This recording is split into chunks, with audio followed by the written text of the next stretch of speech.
المواقف اللي ما انساها كانت في المغرب العميق. هالموقف يا اخي يدل كيف هذا الشعب كريم. الشعب المغربي ترى على فكرة شعب كريم بما تحمله الكلمة من معنى. كنا في أزيلال، نواحي أزيلال في المغرب العميق، أيد بوقماز.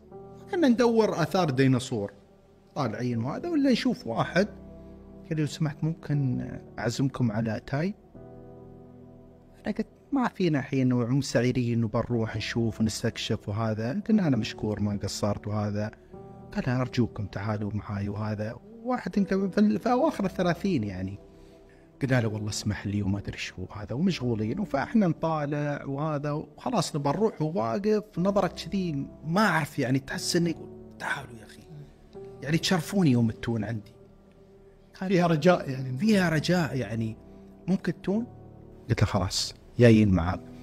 ورحنا بيته، ما أنسى رقم بيته 754، بيت طيني قديم لكن من داخل سبحان الله مريح مريح.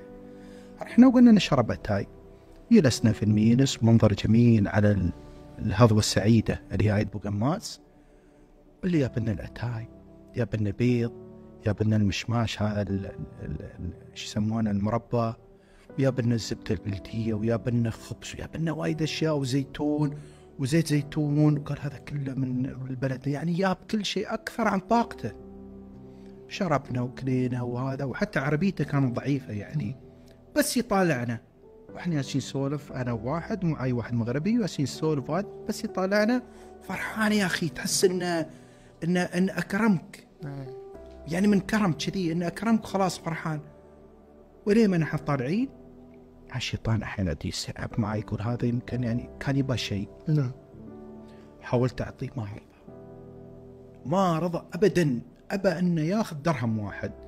قلت وين عندك اولاد وهذا؟ اعطي الولد. فياب ولد صغير وهذا، حاولت اعطي الولد كذلك رفض.